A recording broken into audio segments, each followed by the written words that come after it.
ನಮಸ್ಕಾರ ವೀಕ್ಷಕರೇ, ಸಪ್ತಶ್ವ ಚಾನೆಲ್ಗೆ ಸ್ವಾಗತ.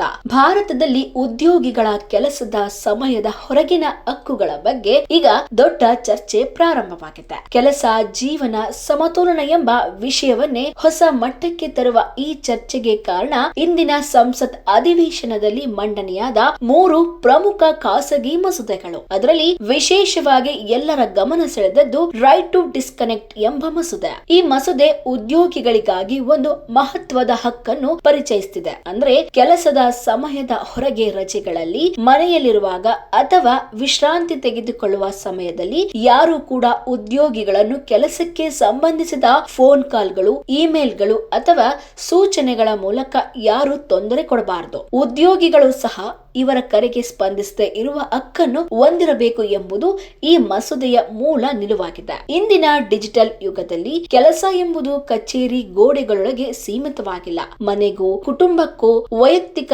ಸಮಯಕ್ಕೂ ನುಗ್ಗಿ ಬರ್ತಿದೆ. ಈ ಪರಿಸ್ಥಿತಿಯಲ್ಲಿ ಉದ್ಯೋಗಿಗಳ ಮಾನಸಿಕ ಆರೋಗ್ಯ, ವಿಶ್ರಾಂತಿ ಮತ್ತು ಕುಟುಂಬವನ್ನು ರಕ್ಷಿಸುವ ಉದ್ದೇಶದಿಂದ ಈ ಮಸೂದೆ ತರಲಾಗಿದೆ.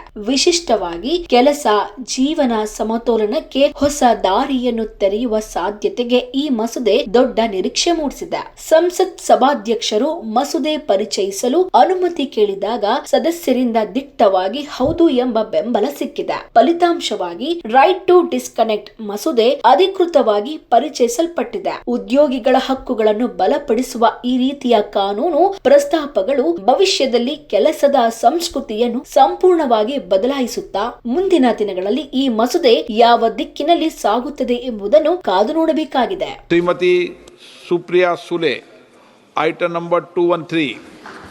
Sir, I beg to move for leave to introduce the bill to regulate the employment of persons in certain establishments for certain periods before and after a parent to provide paternity and paternal benefits and certain other benefits. Thank you. So I introduce the bill. Thank you.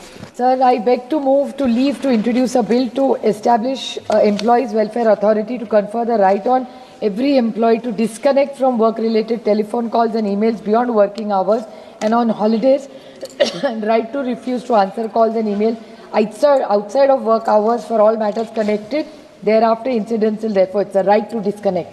Thank you. ನೋಡಿದ್ರಲ್ಲ ವೀಕ್ಷಕರೇ, ಇದೇ ರೀತಿಯ ಇನ್ನಷ್ಟು ಹೊಸ ವಿಡಿಯೋಗಳಿಗಾಗಿ ನಮ್ಮ Saptashwa TV Kannada ಚಾನೆಲ್ನ subscribe ಮಾಡಿ, ಲೈಕ್ ಮಾಡಿ, ಶೇರ್ ಮಾಡಿ. ಧನ್ಯವಾದಗಳು.